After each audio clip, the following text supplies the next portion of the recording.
A few more things that I want to introduce in Twine to Harlowe. Variables, conditions, and text manipulation involving named hooks. I'm going to whiz through these to give you a sense of what you can do, but you don't have to know this stuff to tell an interactive story. All you really have to know is this kind of hook, text to display. So that's that syntax there. And by the way, just in case it's confusing, the bits between round brackets are called macros, and the bits between square brackets are called hooks. I think that's all there is to it. The usual caveat with this video is that I am a beginner as well. Variables get carried over from passage to passage, so you can display what's inside the variable using the print command, or most of the time you don't even need that. It defaults to print, so this will read out, Lockie the Trickster God will see you now. These are strings of text, and they have to be surrounded by quotation marks. But a variable could also be true or false without the quotation marks, or it could be a number that you store in your variable. Say your counsellor charges 10 squid per hour. Counsellor rate to 10. So there's a little summary of that. Initial $sign. Or here's another kind of macro, a random macro, that we can sit inside the set macro. Counsellor rate to random 20, 50, close brackets. And that's going to set the variable counsellor rate to a random whole integer between 20 and 50. You can even store macros in your variables, which is what I'm doing there. But forget about that for now. I'll run this, and it won't quite work.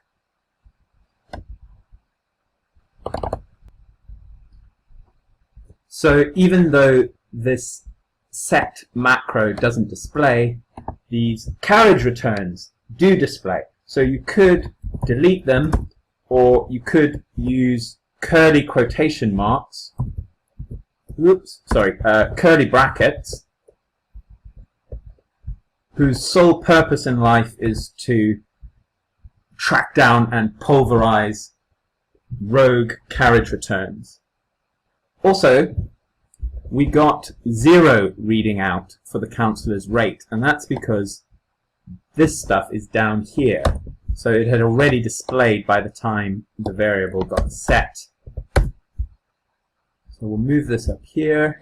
Let's also use another macro similar to random called either to choose randomly between two possible counsellors. Either picks a random item from a list of any length, as in this earlier example here. Okay.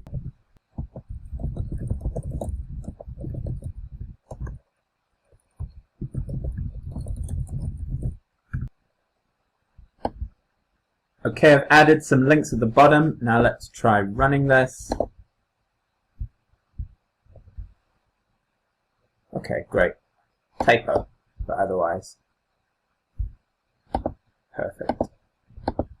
And maybe that will be a little bit more readable, or unreadable in its own cool way. So we can also do conditionals, and the basic syntax is the macro if followed by the hook that we want to run if that condition is true.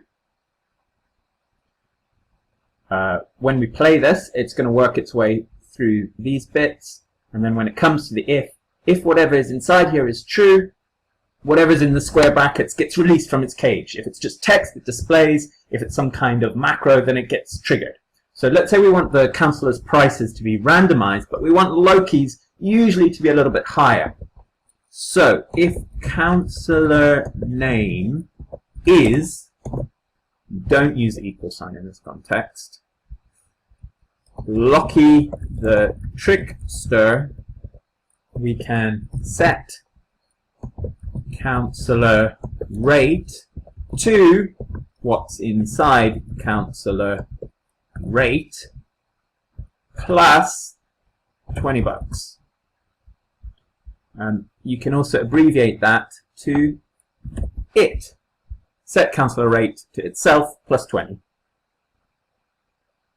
You can also put an else here to activate something if this first condition isn't true. You could also do an else if you want to do a different if statement carrying on from that. And you can use booleans like or and or.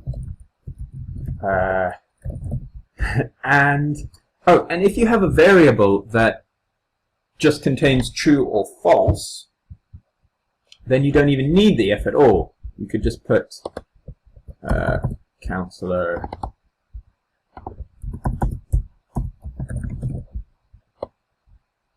the variable. I think that will work. You might want to check that.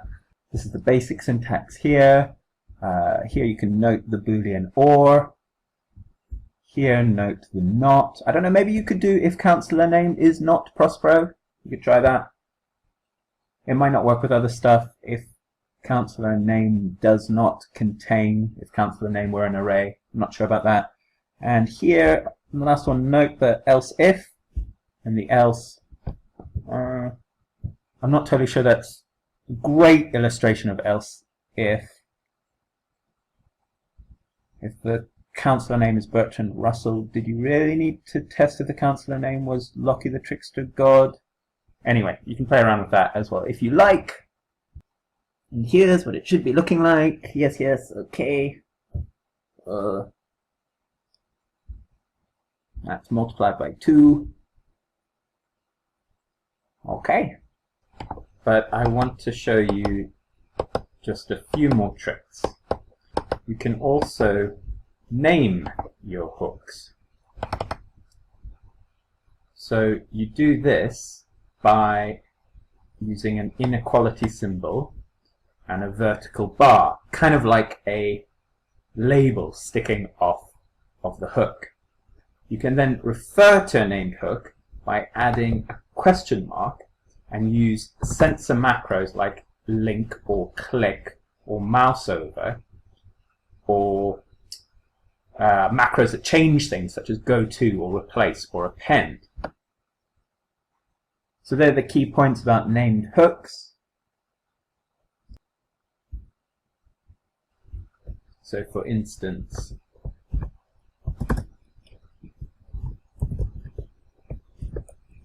click question mark accreditation to refer to this guy.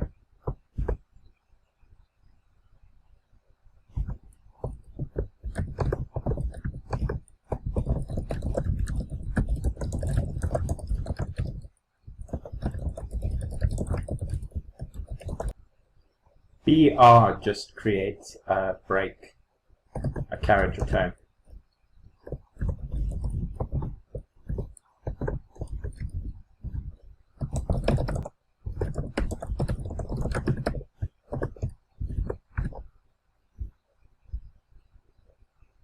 Okay, created 2 named hooks. Let's run it and see how it works.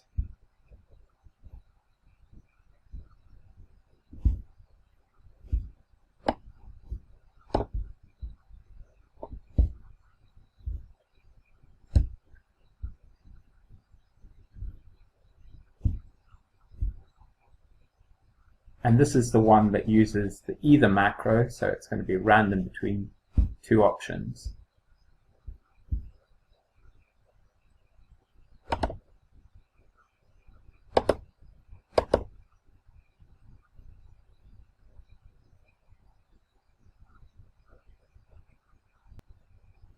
Let's look at another way that you can use named hooks to have it a little bit more woven into the text.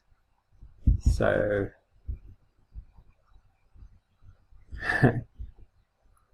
here we're using replace. So when accreditation is clicked, it gets replaced. Accreditation gets replaced by this text. When SIGIN gets clicked, either this text or this text gets appended at the end of it. So let's test that out.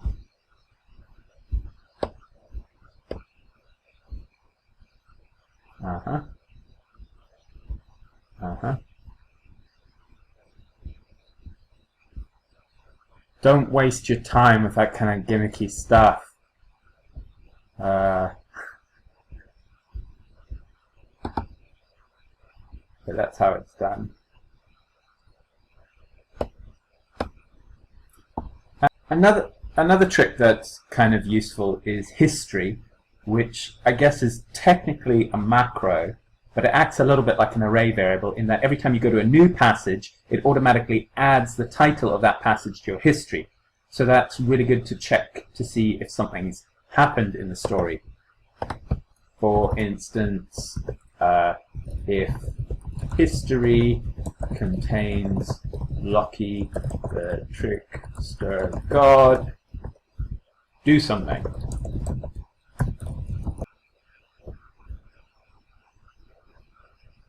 No bunny ears around history's last, otherwise it's going to think that that's actually the title of the passage that you want it to go to, whereas you want it to look inside history, take the last item, and go to that.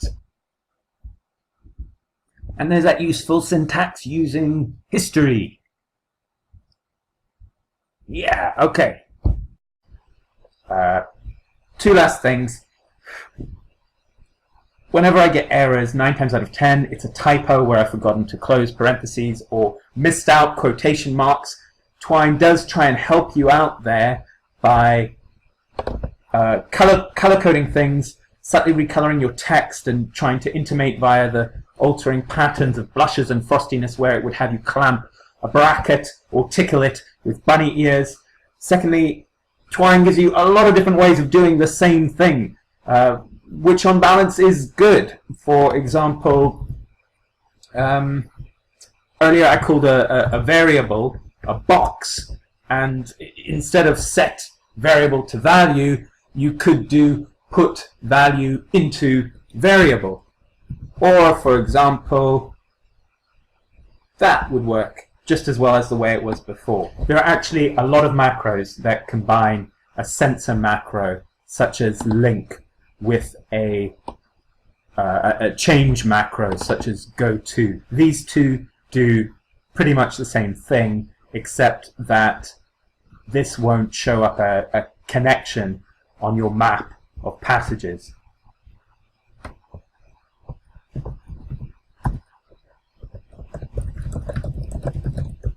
And that is pretty much it. This is twine2.neocities.org, which is Leon Arnott's markup documentation. This video has really been more of a kind of quick survey of introductory mechanics rather than a focused and appropriately paced tutorial. There are loads of other tutorials online. Maybe they are in your YouTube sidebar right now. Vegetarian Zombie does some final thoughts. Yep. So we've looked at using variables with conditionals, macros, goTo, random, either, a couple other tricks, named hooks, other bits and pieces like history. Obviously you learn this stuff by doing it. I learned this stuff by trying to make videos about it.